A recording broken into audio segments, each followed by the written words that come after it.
कर्पूरगौरं करुणावतारं संसारसारं भुजगेन्द्रहारं सदा वसन्तं हृदयारविन्दे भवं भवानी सहितं नमामि भवं भवानी सहितं नमामि भवं भवानी सहितं नमामि। ओम जय गंगे माता मैया जय गंगे माता, जो नर तुमको ध्याता, जो नर मैया जी को ध्याता, मन वांछित फल पाता। ओम जय गंगे माता।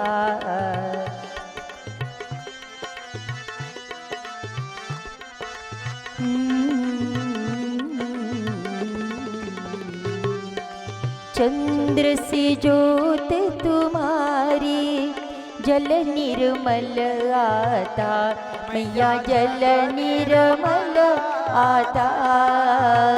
शरण पड़े जो तेरी, शरण पड़े जो तेरी, सो नर तर जाता। ओम जय गंगे माता।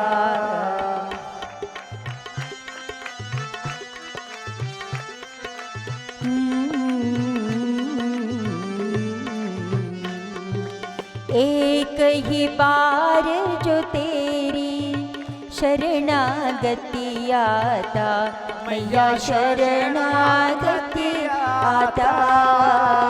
यम के त्रास मिटा कर, यम के कष्ट मिटा कर, परम गति पाता।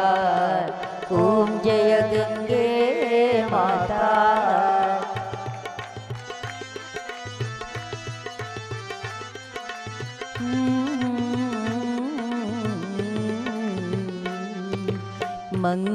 मंगलकारिणी मैया तू है सुखदाता, मैया तू है सुखदाता।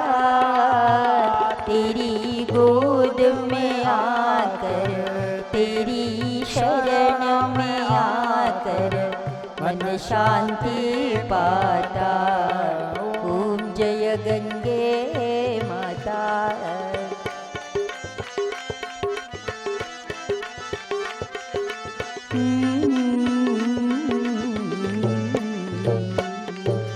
आरती मात तुम्हारी जो जन नित गाता, मैया प्रेम सहित गाता।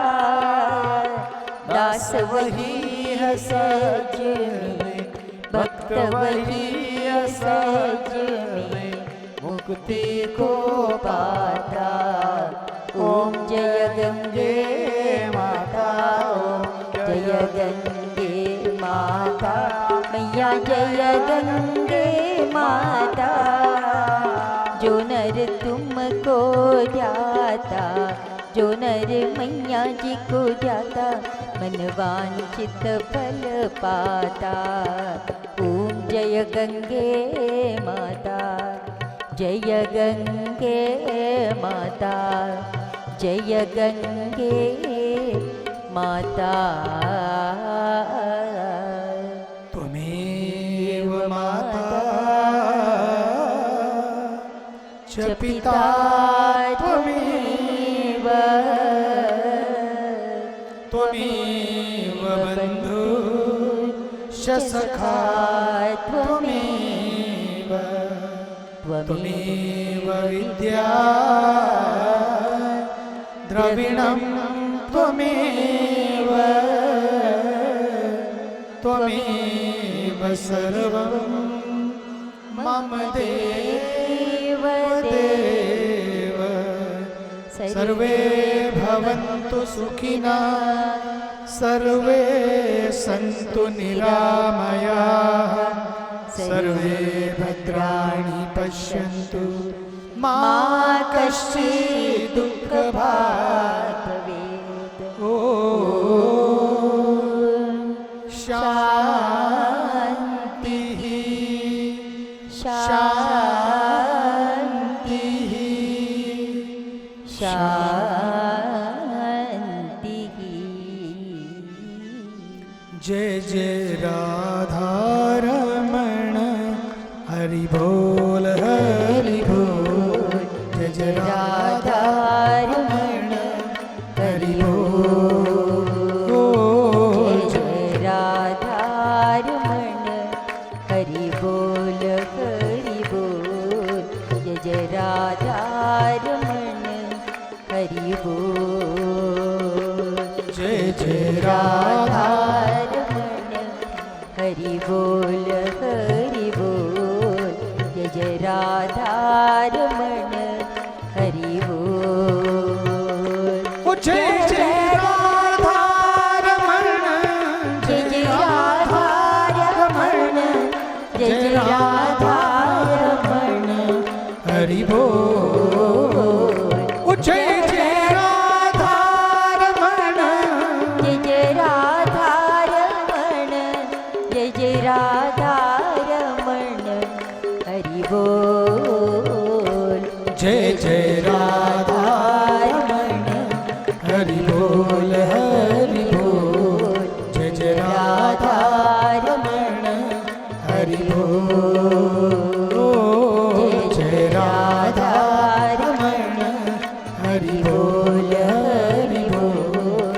जय जय राधारमण हरि बोल। जय राधारमण हरि बोल हरि बोल। जय जय राधारमण जय जय राधारमण जय जय राधारमण हरि बोल।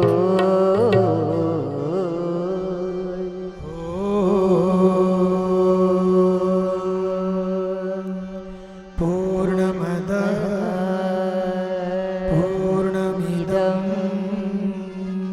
पूर्णात् पूर्णमुदच्यते पूर्णस्य पूर्णमादाय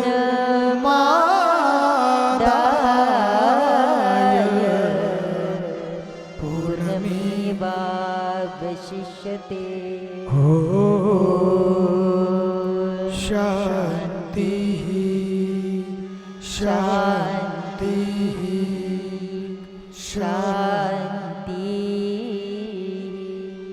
That tree guard we talked about yesterday, when you first plant a sapling and it needs to be protected or it's going to get eaten by the monkeys or the dogs or the cows and we need a tree guard around it to protect it.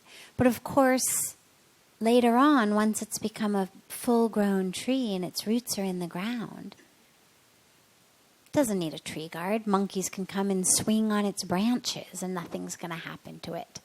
So she's asked, how do we, on a spiritual path, create a metaphoric tree guard around us in the beginning? Several ways. First of all, the power of our community. You can't change the world in which you live. I mean, you can move from one city to another city, but the goal is not how can I go back and make my whole city really spiritual so that it's nicer for me to live in it. It would be a great challenge. It would be a wonderful undertaking once you're more grounded. But the goal in terms of your community when you go back is, how can I go back and ensure that I have a community? And it doesn't have to be 1 million people. As long as you've got one person, it's really enough. Obviously, if you've got a bigger community, that's great. But if you've got even one person who's on the same path, who's going to encourage you and guide you, who, if you feel like meditating, but maybe you feel like meditating with someone who would meditate with you and wouldn't say, oh my God, you're so boring, like, why don't we go to clubs anymore? At least one person who would be excited by an invitation to come over and meditate. That's a community it's really important to have. And in a worst case scenario, if you don't have it physically, if you literally don't have people in your community like that, well, fortunately these days with the internet, we can create virtual communities. So you never have to feel alone. Ideally, there are going to be real people in front of you. A virtual connection can never replace an actual person. But if you don't have actual people and you've got at least a virtual community in which you gather together every day, once a week, whatever it is, and you share and you meditate, make sure that you have that. The other thing that's really important is make sure that when you schedule your day, that you schedule time for your spiritual practice. Otherwise, regular life will just suck you up. If you assume that you're going to meditate after you've done everything else, the everything else will also include like having died and gone on to your next birth, because everything else is never done. So make sure that when you are setting up a daily schedule, that it includes your spiritual practice. Make sure it includes something that connects you to your community. So whether you're doing some seva, whether you are just connecting with someone in some way, but something that connects you back to that spiritual community, whether you're meeting them in person, whatever it is. So you've got your personal spiritual practice, and then you've got something connected to your community. If you have a guru, something connected to the guru, whether it's with the guru, him or herself, whether it's with other disciples, whatever it may be, but something that just connects you back into knowing, yeah, my people, my community. That brings you back into that. And if you don't have a guru, don't worry. As long as there's a community, even if it's just this community. Whatever it is, connect. Because that's going to connect you back to who you are when you're sitting here. So make sure of that. And don't underestimate the power of our energetic interactions in the world. And some of it we don't have control over. Got to get to work, got to take the subway. Who's on the subway? You have no control. But we do have a lot of control over a lot of our lives. Where we go, who we spend time with, the things that we do. You're going to be different when you go back to whatever city you're from than you were when you left there and you came here. It's a different you going back, which means that you're not going to be able to just slide into doing exactly what you used to do with exactly the people you used to do it in exactly the way you used to do it. And that's great. I mean, when we're kids and we outgrow our own old, pants and shoes, they're always very excited. Look, I've outgrown my shoes. Look. And it's a cause for excitement and celebration. Mom, maybe not for the mom who has to keep buying new things, but for the kids, it's exciting. Mom, look, I need new shoes. These are too small. Look, I'm outgrowing my pants. There's an excitement in growth. There's an excitement in no longer feeling like you fit in exactly the same places as before. And so rather than having that make you feel badly, see if you can tap back into the energy that you had as a kid when you would outgrow shoes and dresses, and that sense of, look, I've changed. That doesn't quite fit anymore. And that's okay. That's great. And there may be a moment of time in which you don't have something to replace it. You go metaphorically barefoot for a moment. Mom's too busy to buy you a new pair of shoes. Okay. So that place, that activity, that group of people no longer fits. Okay. Well, there may be a period of time in which you're metaphorically barefoot before a different activity, different group of people, different place suddenly becomes the one that feels like, yeah, this fits. This is my right size now. And that's okay. Don't be so afraid of that metaphoric barefootness that we either go back into something that doesn't fit or rush into something else that doesn't fit. All that matters is you fit. And if you stay connected with that, it's going to grow its roots in you. And then that tree will get bigger and stronger. Then you can go anywhere, you can be with anyone, do anything, because you're grounded. You're you. But for a while, protect it. It's very, very precious and it's very vulnerable because it's very open.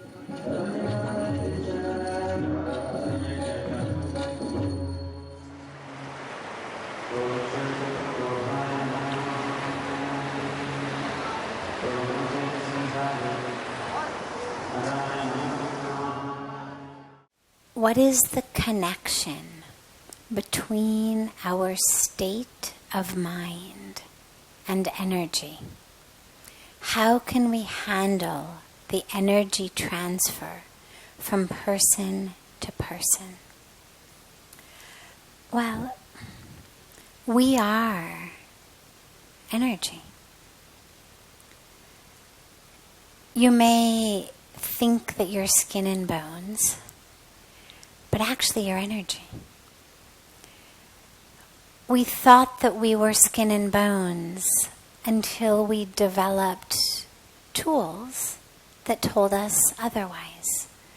And so, for example, with the invention of the electron microscope, we were able to take things that had previously looked very solid, that had looked like, oh yeah, here's a border, this is me, this is where my arm begins and ends.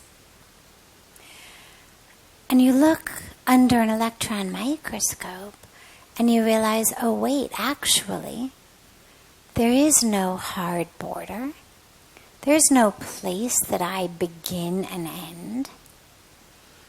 I'm energy. Mostly what I am is empty space. And that empty space is part of atoms with whirling electrons.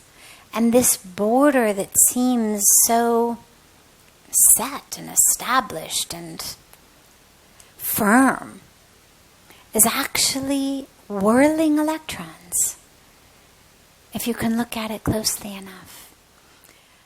And of course, this is what the mystics and the spiritual sages have been saying forever, but science only believes something when we actually have a tool that shows us that. And an external tool, not the I closed my eyes and meditated on it and then I had the experience tool.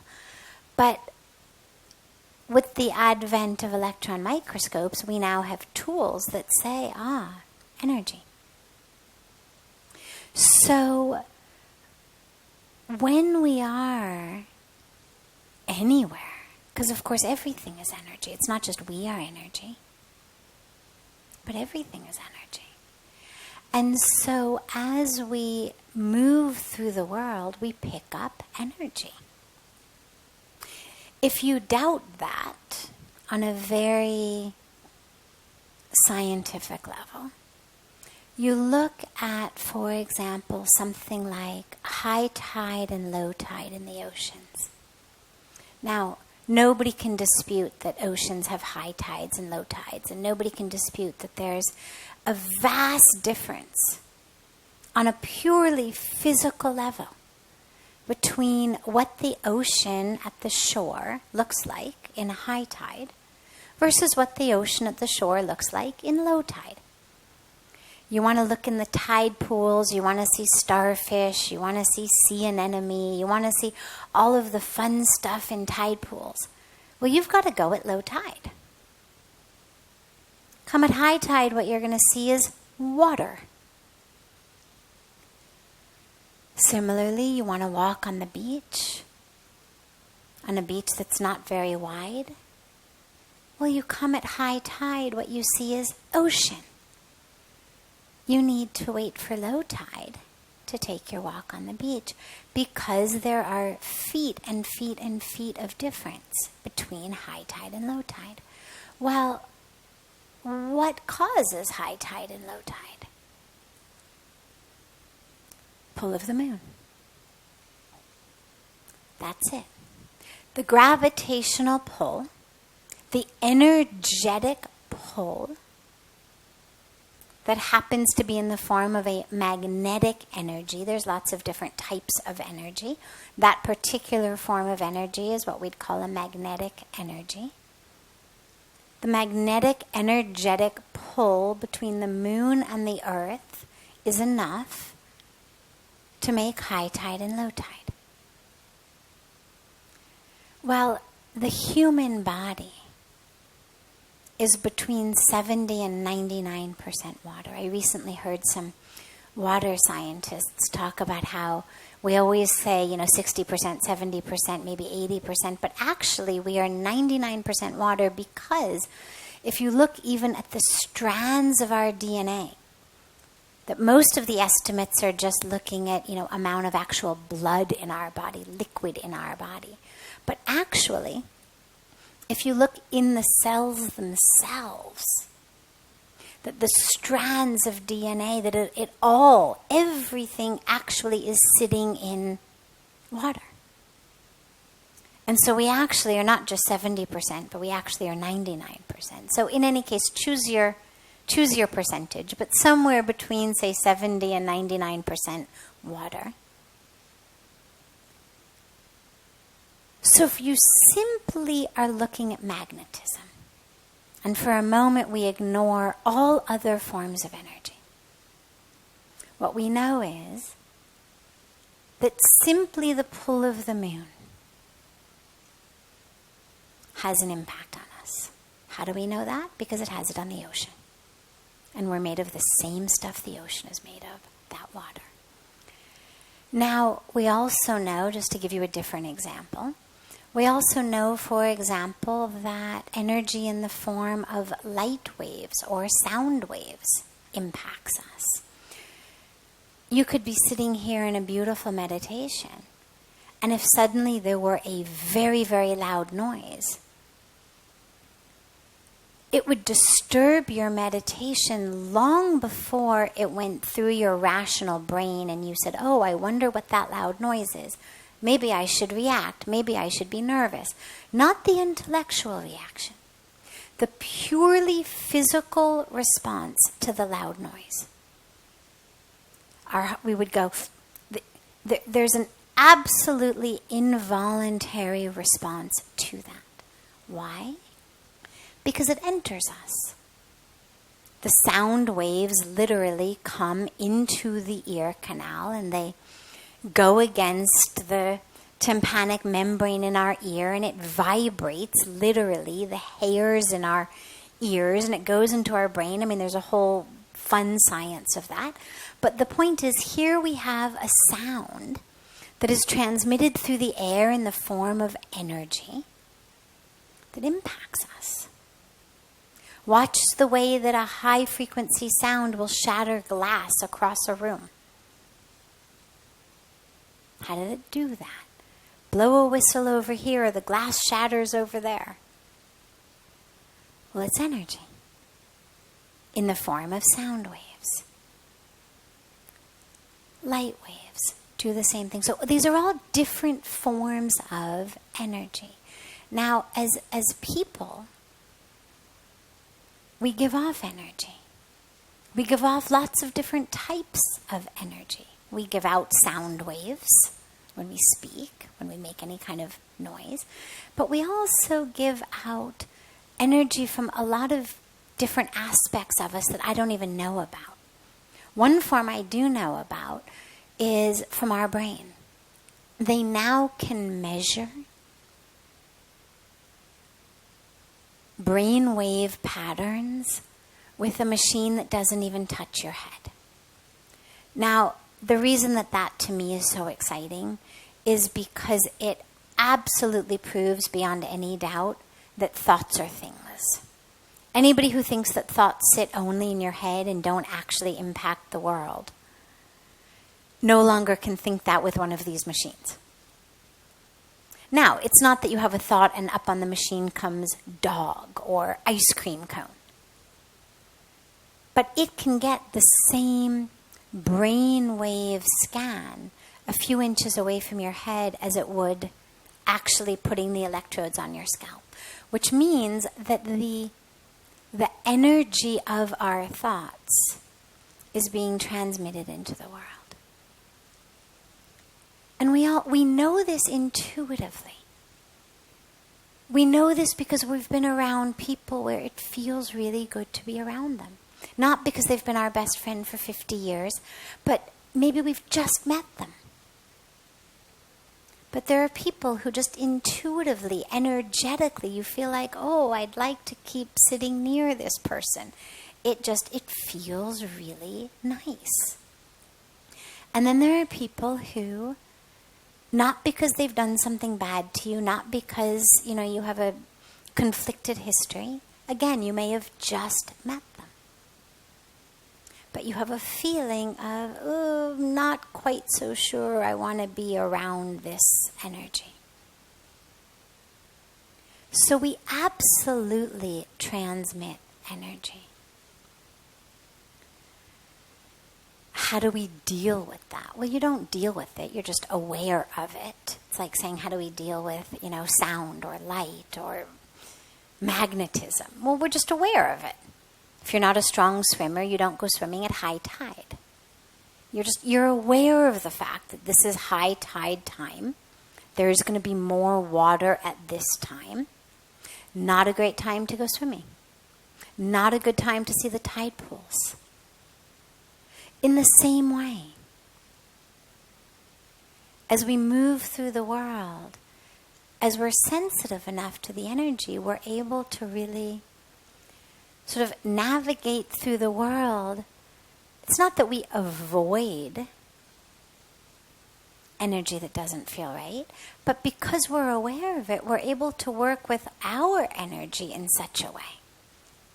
Because when different wavelengths, different frequencies come at each other, one of two things happens. Either they cause each other to get bigger, or it actually cancels each other out.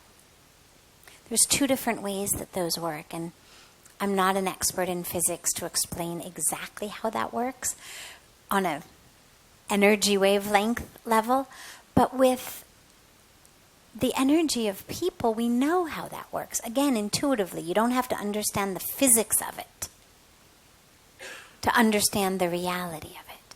There are ways when you know someone's got a certain energy pattern.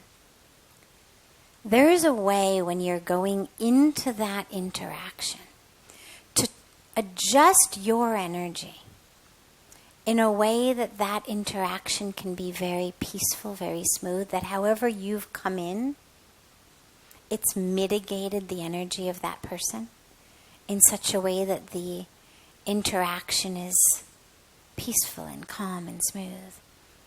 And then there are ways to go into that situation that exacerbate it. Ways to go in that take the wavelength the person was already on and make it even more dramatic, and ensure that what you walk out with is lots of drama, lots of conflict, lots of very high energy hitting each other. So knowing this, we work with our own energy. Because of course we can adjust it. We all, even if you don't have a lot of experience thinking about it in these terms, we're all different ways with different people. You're going to be different energy with the baby in the stroller who's behind you in line at the grocery store, who you're making googly giggly eyes to and being loving to, than you are with the person when you walk out onto the street who blocks your way or trips you or does something that upsets you, or when you get on the phone and you're upset with a family member, an employee, someone else. We understand how to do that with our energy. And so it's really important to know that actually that which is going on inside me is moving outside of me and is impacting the world outside of me. And the benefit of that is, the saints and the sages have always said we create our own reality. And we really do. And it begins energetically. It begins with the way that we're thinking. Because that literally sends those energy waves out into the world that impact people in the world. And that impact on them then manifests in such a way that it molds reality and impacts it and affects it and changes it. So literally how we think is impacting the world around us. We now know, I love this research, we now know that the power of thought, the power of intention is strong enough to do things literally like change the rate at which immune system cells divide in a petri dish being held by a different person who you're not even touching. There's this research now, which is really exciting because not only can my thoughts just be read by some machine that's out here, but there's now lots of research being done about what's the power, the impact, the influence of my thought on everything ranging from the rate at which trees grow, to the rate at which trees give fruit, to the rate at which flowers blossom, to the rate at which immune system cells divide. Not just in my body, but in a petri dish that someone else is holding. Now, it shouldn't come as a surprise to us when we realize that the sound that comes out of our mouth moves on waves and it enters other people and causes reactions in their ear and then their brain.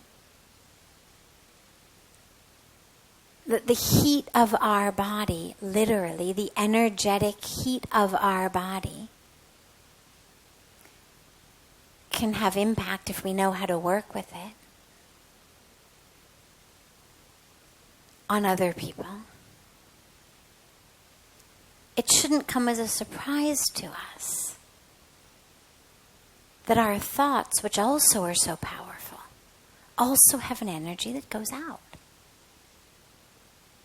If I can make energy with my tongue and my vocal cords, well, my brain is a lot more powerful than that. So it makes logical sense when we think about it that this incredible organ should also be able to emit energy into the world, just like my tongue can. But we just tend not to think about it like that. We don't yet have tools to measure that. And so it doesn't yet count as real or true in the world of science. But eventually we'll develop a tool to measure it, and then it'll count as real. So whether that happens in our lifetime or not, I have no idea. But rather than wait around for a tool to be developed that actually measures it so that science says, oh yeah, now this is real.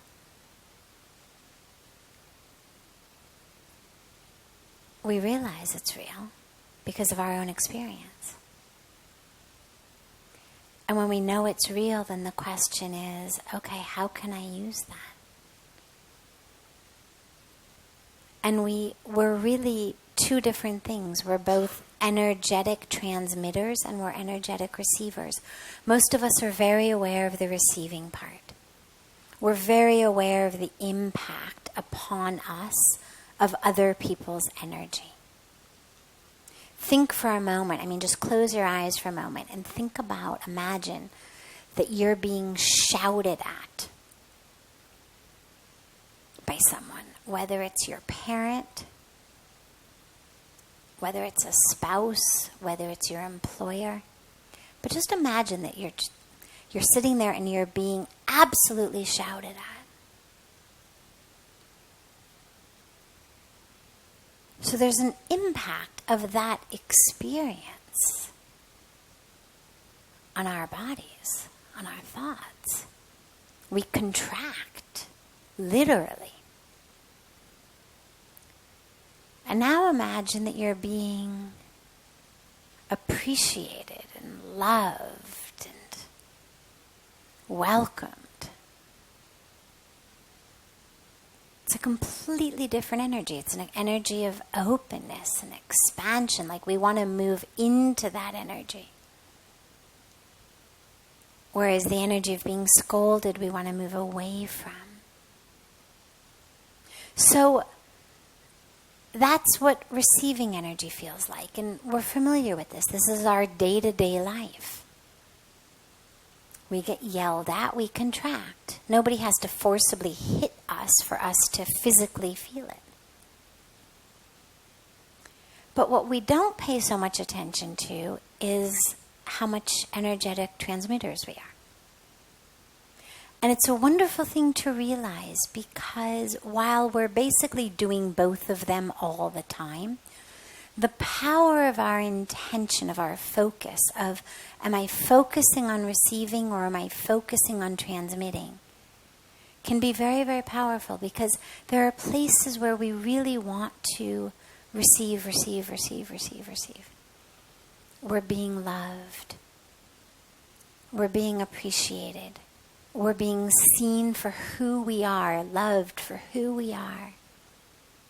We're meditating, we're chanting, we're praying, we're sitting on the banks of Ganga, whatever it may be. We're in a situation where we're just being filled beautifully. So receive. And then when we move through the world and we're in situations where receiving doesn't feel so good, we're being yelled at in a situation where there's not much we can do about it. Or maybe we're trying, calm down. It's not working. Don't tell me to calm down, not going so well. Well, if we can then shift our attention from receiving to transmitting, can I take that fullness I have and transmit? Instead of feeling like a sponge for somebody else's energy, can I turn on my transmitter and transmit love into that moment? Not to change the other person. It's not about I'm going to change you. It's about I'm going to fill my immediate surrounding with love. If it's strong enough, and the person over there is open enough, the energy may actually reach and change them, which is a beautiful bonus. But the part that I know I do have control over, because I don't have control over how it's going to impact someone else, but what I do have control over is at least filling up my energetic world right around me with love. It's almost like, if you're going to go swimming in the ocean or surfing or scuba diving when it's cold and you wear a wetsuit. Well, the way that a wetsuit works is it actually lets in this tiny, tiny, tiny layer of water that your body heat warms up. And then it keeps you warm.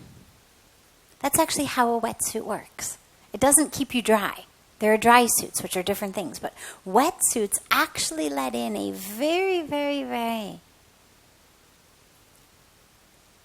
small amount of water that your body heat warms, and that warmth keeps you warm as you're in the cold water. And so think about it literally like creating your own love suit of just transmitting enough that you're filling the air around you with love. You're filling the air around you with peace. You're filling the air around you with positivity, like you warm the water in your wetsuit. And then whatever situation you're in, you're going to be able to stay peaceful. You're going to be able to stay connected to your joy, to your truth, rather than someone else's truth about what a horrible person you are suddenly becomes your truth. You know, someone berates you long enough, you suddenly start feeling badly about yourself. As though somehow the sound waves coming out of that person's mouth enter your brain and become truth. Well, we've got a lot more control over our own inner world than that. But we have to just exercise that energetic control.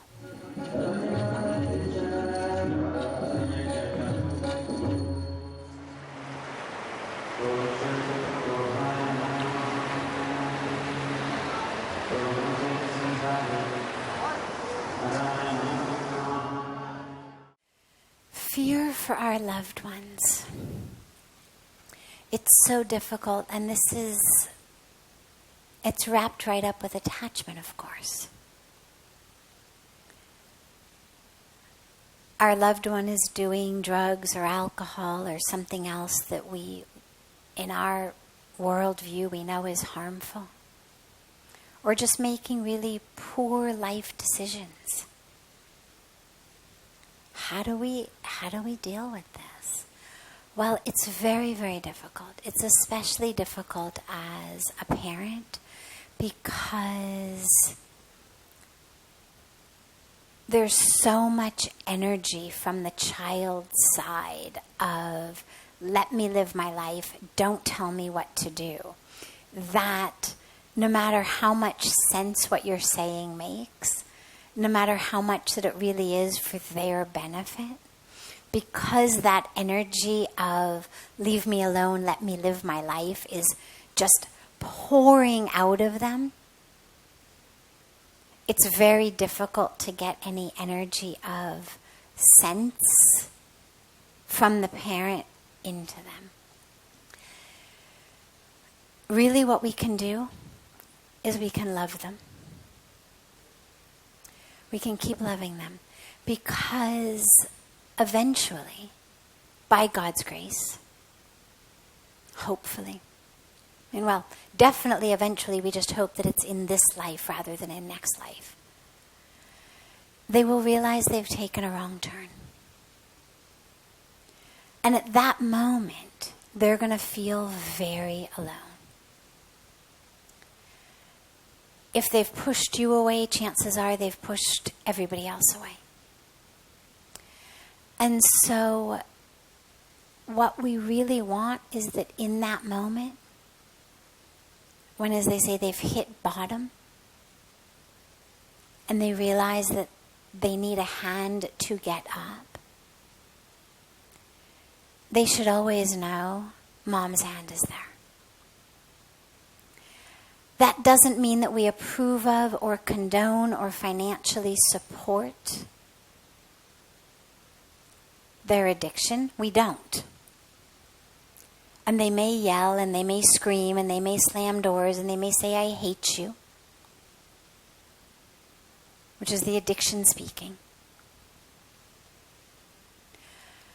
But we continue to reaffirm, I love you. I love you. And whenever you need me, I am here. Not to support your drug habit, but I am here for you. And it's a very, very difficult line to walk, because people who are addicts are very good at pushing people away. It's very difficult inside to accept that I am worthy of love and then go out and engage in my addiction. The root of the addiction is I'm not worthy. And so I need to push you away because the presence of that love in my life makes engaging in my addiction very difficult. And until I'm ready to stop engaging in my addiction, I need to stay identified with the emptiness in me that the addiction is filling, rather than with the worthiness of me for love. So they push away, but just keep loving. It's also very important to realize it's not your fault.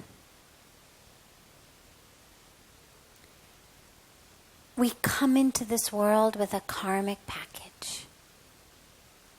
And we know this because you could have two siblings, same genetic predispositions, same environmental conditions, two entirely different life paths. It is not your fault. And that's really, really important as a parent, as a spouse also. As spouses, usually we don't necessarily think it's our fault, or as friends, but we may feel like we should have a power to get that person out of it. That somehow if I were a good enough wife, husband, best friend, I would get this person to stop using, stop drinking. And the truth is that no one can. The addiction is such an inner relationship issue. It's my relationship with myself.